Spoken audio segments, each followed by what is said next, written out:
امروز 3 مای است و شما برنامه خبری را در پخش مستقیم تماشا دارید. من شالو گلخوجه در 15 دقیقه دیگر از خبرهای تاجیکستان و جهان خواهم گفت. نخست به سرخط موضوعات توجه کنید. طبیعت رحم نکرد، شما رحم کنید. کشاورزان ضرریده فرخاری امیدوارند که حکومت از آنها پرداختن انداز را طلب نمی کند.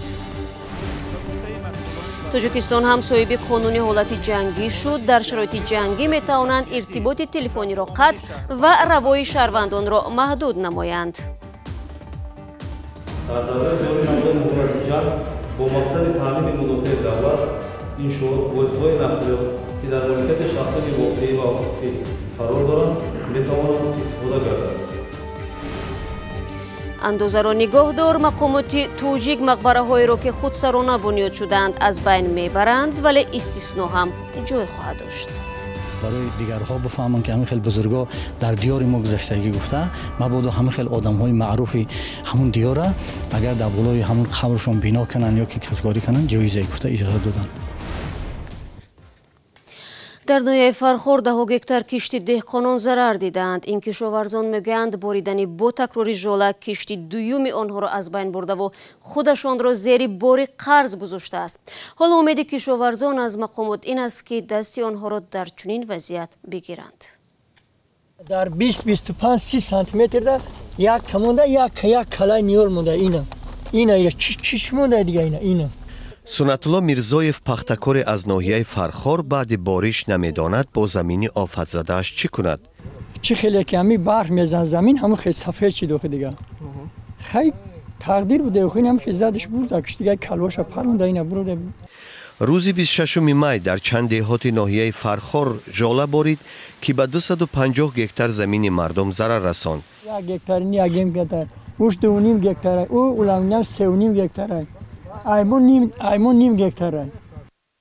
این دهقان میگوید او کم آسیب دیده است اما کشت برخی به تمام نیست شدند.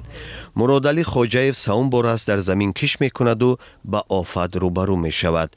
قرضش تا 8000 سامانی رسیده است. یکم بار پاگجا سرد برد یک بار پخته هم خیلی چی شد برگش خوک شد امید ما قریب که کنده شده بود. بود دویم بار خدای تعالی امید کنیم که یکون چیز خیلی که خدا هم سینمون نگاه کنه ساوز میشه. در حقیقت یک ساوز نقص شده بود که جلوی یکم دایره بکرد. در جلوی یکم یک 30% زمین هم خیلی برهم خورد. یک 70% قریب مونده بوده. بعد اینا جلو و ازمین بعد زده همه یک خدا دروغ نکنه یک 80% زمین ما در یک خیلی جویاکو عمان پخته موندگی نیست. دهقانان میگویند 3 سال باز طبیعت به آنها رحم نمی کند. بیشتری آنها اجاره کارند و ممکن است به تنهایی دیگر از عهده حل مشکل خود نبرایند. پارسال ملاخ اومد زدک پرنا خیبو هم تاریخ نکاح بود زده بود. این سال بوینا 2 بار جوله زدش. یا بار خنیکی 2 بار جوله زدش این سال. این دهقانان میگویند اگر حکومت دستگیری مالی کرده نتواند بگذار گذشته اندازی کند. اینازی نالوگ مورا نالوگ پرنا 1 گکتار 400 میسوب که بود کرایه تراکتور این سال رفتم میگه 800 سوم پول بیتی نالوگ فقط کرایه انداز یگانه تراکتوریست میگه گیتارم 800 سوم پول حساب کیسه دیگه چه کنم اون نمیدونی. در حکومت ناحیه فرخار به رادیو آزادی گفتند کمیسیای مخصوص تأسیس یافته است که حادثه را می آموزد. دهقانان ضرر دیده را روی خط کردند. با دهقانان هنوز کسی نگفته است که بعد این نامنویسی تقدیر آنها چی می شود.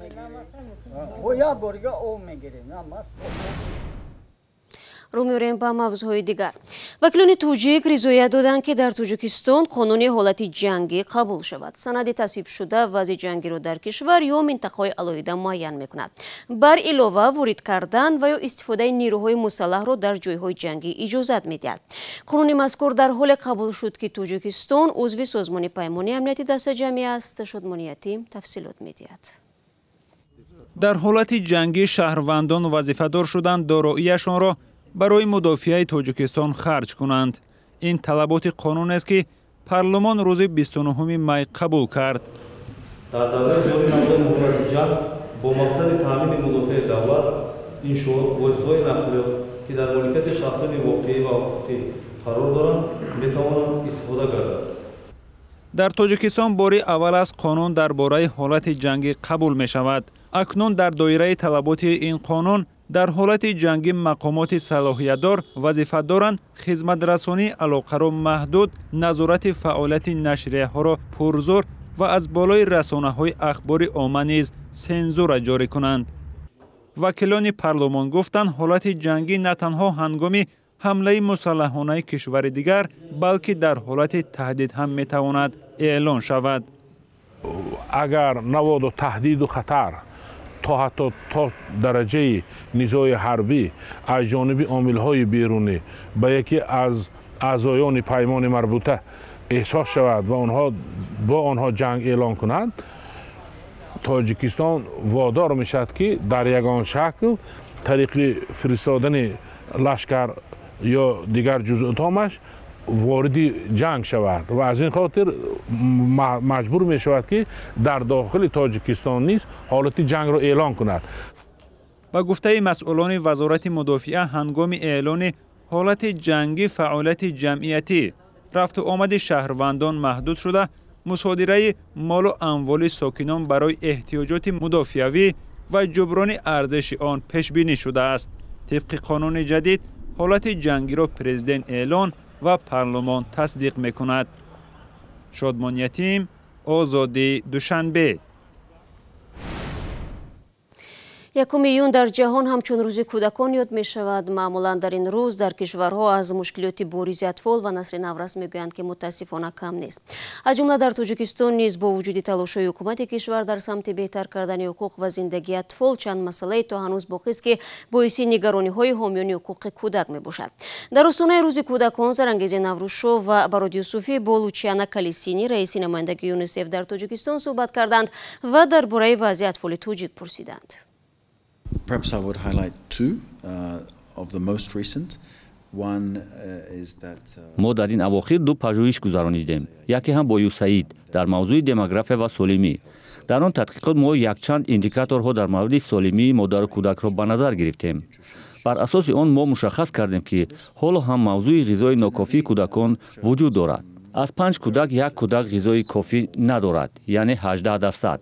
همچنین فوت کودکان تا 5 ساله حالا از 1000 کودک 33 کودک ثبت شد. این تقریبا با 20-22 کودک در یک روز در تاجیکستان برابر است. همچنین سال 2018 ما تحقیقات در مورد نورسان به انجام رسانیدیم. بر اساس این تحقیقات که در بین 4500 نورس گذرانده شد، 43% آنها در چند ماه اخیر زندگیشان مورد خشونت قرار گرفتند. این خشونت مثلا در کوچه از همسالان یا در خانواده از سوی کدام اعضای خانواده یا در مکتب می باشد. اینها اکثرا خشونت جسمانی دیدند. در صحبت قبلی که ما با شما داشتیم گفته بودید یونیسف هم تلاش دارد کودکان تاجیک را از پناهگاه‌های عراق و سوریه بازگرداند. خب برای برگردانیدن این کودکان به تاجیکستان و مطابق شدن آنها به محیط دیگر یونیسف حالا چه کمک‌ها کرده ایستاده است؟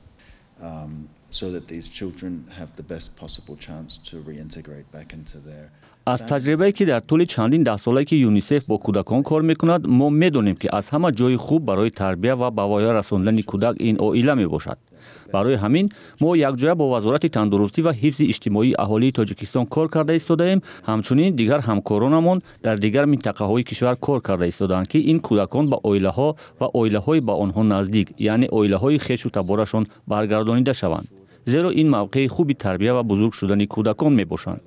البته در بسیار حالتها پدر و مادرشان فوتیدند و یا در کشورهای جنگ زده عراق و سوریه می باشند. به نظر شما با کدام شیوه می شود همین وحشت و دهشت جنگ را از ذهن کودکان دور کرد؟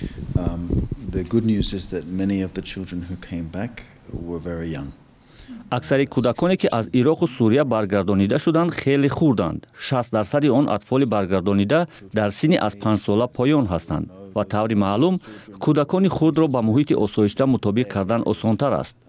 با آنها باید بیشتر صحبت کرد و وقت گذراند تا آنها تیزتر به محیط نو مطابق شوند. اما از 30-35 نفر کودکان برگردانیده شده مکتب بچگان هستند. برای آنها قبل از همه به مکتب برگردانیدن و ادامه تحصیل خیلی ضروری است. این هدف اصلی ما است. آنها باید تحصیل را با همسن و سالهای خودشان ادامه دهند. make that final step to adjusting back to life in a Tajik classroom. تشکر زیاد برای صحبت خوب و پرمحتوا. در صحبت ما بودند لوچیانو کالیستینی، رهبری نمایندگی یونیسف در تاجیکستان. و بینندگان عزیز، صحبت مفصل رئیس نمایندگی یونیسف در تاجیکستان را میتوانید در آزادی ویدیو تماشا کنید. در تاجیکستان سرنوشت مقبره‌های را که به گفته مقامات غیرقانونی بنیاد شده‌اند حل می‌کنند. هنوز دو سال پیش حکومت تاجیکستان با تصویب قرار قبرستان‌ها و شیوه دفن را در کشور تنظیم کرد. طبق آن اندازه یک قبر نباید از 2 متر درازی و سنگ خودتیروی بالای گورها از 1.5 متر بلند باشد. تقدیر مقبره و سنگ‌های مزاری که به این مقررات جوابگو نیستند چه خواهد شد؟ در گزارشی می‌بینیم که مومن احمدی آن را تقدیم می‌کند. در تاجیکستان مقبره و سنگ‌های مزاری با حشمت روی آرامگاه‌ها چندان زیاد نیستند. ساکنان میگویند دین اسلام چنین اسرافکاری را درست نمی‌شمارد. برای یک آدم نشونه که مقصد برام قبر مقصد فرزند پدرم برای نشونه خیلی میمونند. اتاق شو خیلی بوی رکلام کنی گرچه محکم کنی خیلی درست نیست. اگر بود باشی چه معناستیرش نمی‌سازی؟ پدر رای مادر رای گفتی آدمو هر کس قدرت با توان که نباشه هیچ کس به سنگ هم میشود برای که هم قبری هم گم نشود نشانه ده. هر کسی که زوراوری به خودش نه که اصلا سنگ مایده خودتر است. طرفداری که در همون دین اسلام چه خیلی اومده که همون طرفداری اول. تصمیم مقامات درباره ویران کردن مقبره‌های بزرگ که در آرامگاه‌های تاجیکستان بدون اجازه ساخته شدند در شبکه‌های مختلف واکنش‌های را به دنبال داشت. برخی کاربران تنقید کردند که مرده‌ها را نیز آرام نمی‌گذارند. یوسف به سنگ تراشی و آماده نمودن سنگ‌های مزار در یکی از آرامگاه‌های دوشنبه مشغول است. او میگوید درخواست مشتریانی را که می‌خواهند برای مزار خانواده‌هایشان سنگ‌های بزرگ فرمایش بدهند رد می‌کند. ай ҳама майдаш мисол 30 ба 60 размеро ай 30 ба 60 сар мешад то 1 ба 50. айура калонаш иҷозат нест, мумкин нест, мо намекунем. حالا نمایندگان کمیته زمین و دادستانی کل در همه آرامگاه‌ها تفتیش می‌گذرانند. روحانیان میگویند مقبره‌ها را روی خط خواهند کرد. تفتیش قانونمندی ساختمان آن را معین می‌کند و بعد این در مورد باقی گذاشتن و یا تخریب نمودن آن تصمیم گرفته می‌شود. اصلا قبر جای خرابه است. در جای خرابه بنا کردن یا که نباشه کجکاری کردن یا گچکاری کردن میگن یا که نباشه سنگ‌های بدوایما موندن یا خانه‌های بناهای کلان کردن از حضرت پیغمبر نهی وارش دیگه. طبق قرار مقبره‌هایی که با دستور حکومت بنیاد شدند یا اهمیت دینی و فرهنگی و تاریخی دارند باقی میمونند. شرح همین حدیث علمای بزرگ اسلام میگن که اگر باشد که آدمی که معروف باشد، آدمی مشهور باشد، برای نسل آینده برای عبرت مونه، برای دیگرها بفهمن که همین خیلی بزرگا در دیار ما گذشتگی گفته مبادا همین خیلی آدم‌های معروفی همون دیاره اگر در بالای همون قبرشون بنا کنن یا که کجکاری کنن جایزه گفته اجازه دادن. به قول روحانیان افرادی را که برای نزدیکانشان مقبره بنیاد کردند جریمه نمی‌کنند. این ساختمان‌ها ویران کرده می‌شوند. مقامات از ساکنان دعوت دارند مبلغی را که می‌خواستند برای بنیاد مقبره‌های با حشمت صرف کنند برای تعمیر راه یا مکتب، ساختمان پول و دستگاه‌های آبکشانی در دهه‌ها بدهند. به باور روحانیان ثواب این عمل خیر برای آنها و گذشتگانشان در دنیا و آخرت خواهد رسید. دادگاه در ولایت کالوگای روسیه 5 شهروند تاجیکستانро از 9 تا 12 سال زندان محکوم کرد. این افراد به کشتار و راهزنی ابدار دانسته شدند. طبق حکم دادگاه محکوم شده ها تا 20 سال 2017 به منزل صاحبکار در دهه اوچخوز حمله کردند. در پی این حمله 2 نفر از صاحبخانه ها مجروح شده، 1 نفر دیگر از جراحت‌های برداشته به هلاکت رسیده است. این مطلب آخری برنامه امروز بود. بینندگان عزیز، گزارش‌های از این بیشتر رو میتونید در کانال ما در یوتیوب با نام آزادی ویدیو تماشا کنید. اخبار روز در وبسایت رادیو آزادی زیر نشانی www.azadi.org دسترسند. بر علاوه در شبکه‌های اجتماعی نیز ما صفحه داریم که میتونید مطالب خواندنی رو از آنجا پیدا نمایید. فردا صبح بر وقت نوید بامدادی تقدیمتون میشود. تا آن وقت خدا نگهداری هر یک شما باشد.